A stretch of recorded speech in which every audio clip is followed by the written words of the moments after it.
Bonjour, mon nom est Martin Bellemare. Je suis courtier immobilier de Via Capital, ici à Mont-Tremblant. Et aujourd'hui, je vais vous faire un court vidéo sur quelques informations indispensables à savoir si on veut acquérir une propriété, un chalet ou un condo, dans le but d'en faire la location court terme. Alors, qu'est-ce qu'il faut savoir avant d'acheter ce type de propriété pour ce type d'usage? Parce que ces questions-là me sont souvent posées. On veut acheter dans une région touristique comme à Tremblant, où la demande est forte pour la location court séjour, un week-end, une semaine. Alors, c'est la définition d'une location court terme. Une location qui n'est pas consécutive sur plusieurs mois, mais plutôt dans un très court délai, à la semaine ou à la fin de semaine. En fait, il y a une loi qui encadre ce type d'usage de location court terme, une loi québécoise qui s'appelle la loi sur l'hébergement touristique. C'est une loi qui est provinciale, naturellement, et qui est mise en application par les municipalités. Et donc, personne ne peut louer un chalet sans avoir le permis délivré par la CITQ, qui est la Corporation de l'industrie touristique du Québec. Et sous peine, naturellement, il y a des amendes de prévues là-dessus. Et cette réglementation-là, elle est bonifiée souvent par les municipalités, mais elle est mise en application par les municipalités. Alors, avant d'acheter, la première chose très importante, à mettre dans votre promesse d'achat une clause qui qui explique que vous aimeriez valider avec le service d'urbanisme de la municipalité concernée la réglementation applicable pour la zone où vous prévoyez acheter votre propriété sur la réglementation applicable à la location court terme. Souvent, vous allez voir dans les fiches descriptives des courtiers immobiliers, location court terme permise. D'accord, le courtier immobilier, j'en suis un, on a l'obligation de vérifier si le zonage le permet. Mais l'application de la réglementation, les particularités, les requis nécessaires, et surtout si c'est l'objet principal de l'achat de votre propriété, il est toujours mieux et préférable, et le courtier va vous le mentionner aussi, que vous validiez directement avec le service d'urbanisme et poser toutes les questions appropriées, car ce sont eux l'expert.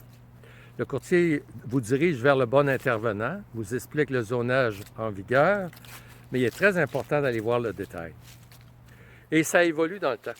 La réglementation n'est pas fixe dans le temps, elle est modifiée de temps à autre et de plus en plus parce que cette activité-là, avec la venue du phénomène Airbnb particulièrement, c'est une activité qui est devenue très populaire et souvent les gens ne vont pas faire cette démarche-là que je viens de vous expliquer. Donc, on est dans des zones résidentielles dont le zonage ne permet pas. Ça crée des frustrations sur le voisinage, la nuisance bruyante.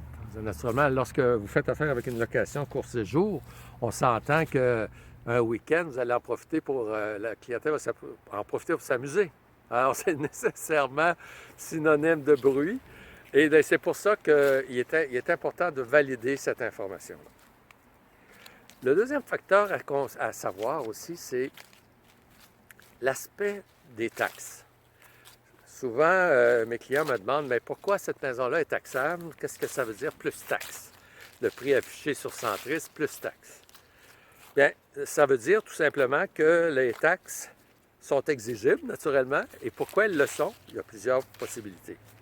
La première, c'est qu'elles n'ont jamais été payées une fois. Alors, si elles n'ont jamais été payées, qu'est-ce qui peut expliquer ça?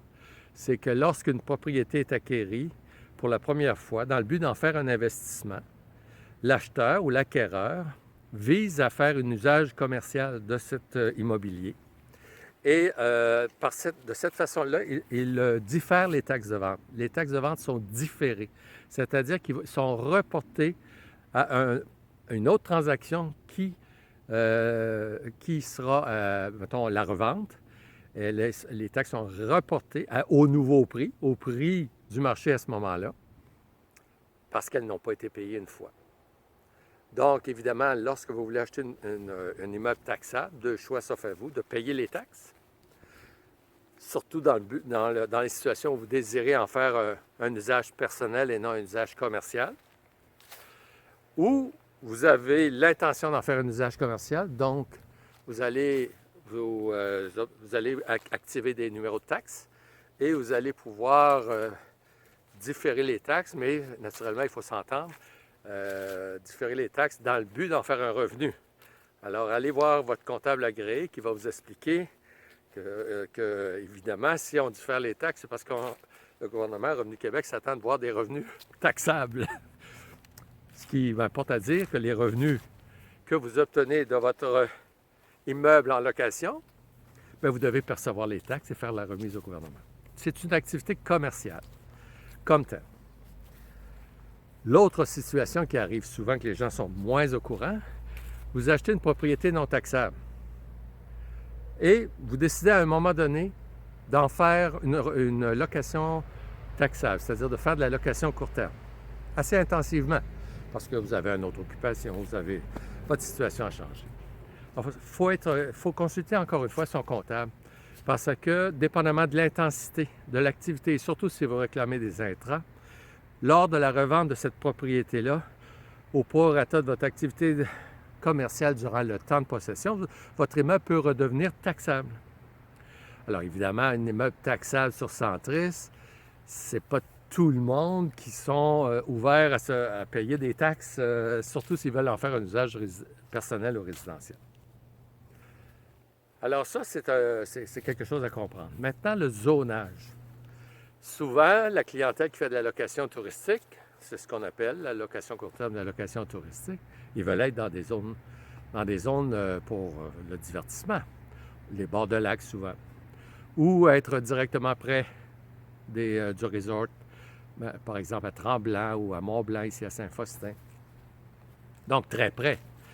Alors, évidemment, si le zonage est identifié, par exemple, sur la fiche Centris comme étant le zonage résidentiel, bien, il faut aller voir la grille de zonage. Cette grille de zonage-là peut avoir différents usages permis. Alors, ces usages-là sont indiqués dans les notes spéciales qu'on retrouve sur la grille de zonage. C'est probablement le zonage primaire résidentiel, mais le commerce d'hébergement peut être permis. Et il y a des définitions dans les règlements du tourisme, dans les règlements de l'urbanisme, je veux dire. Cette catégorie-là, elle est définie.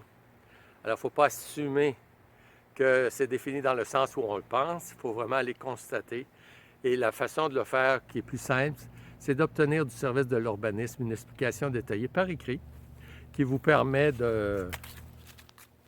d'acheter en toute sécurité. Alors, cette condition-là, naturellement, ces informations-là, on le valide évidemment avant l'achat, et on le met dans les clauses de la promesse d'achat, dans le but de vous donner l'opportunité de valider en toute connaissance de cause.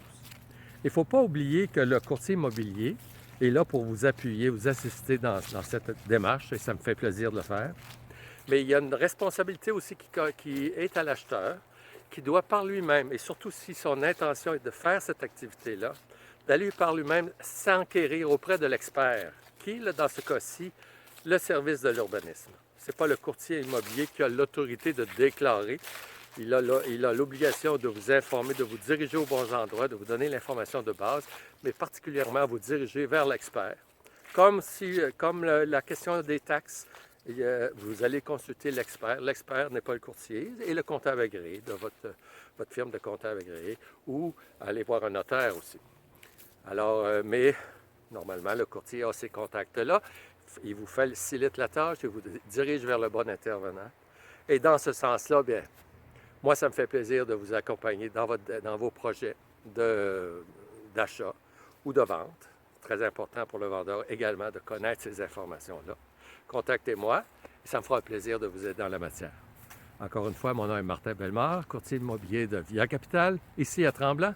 Au plaisir de vous rencontrer prochainement. Bonne journée!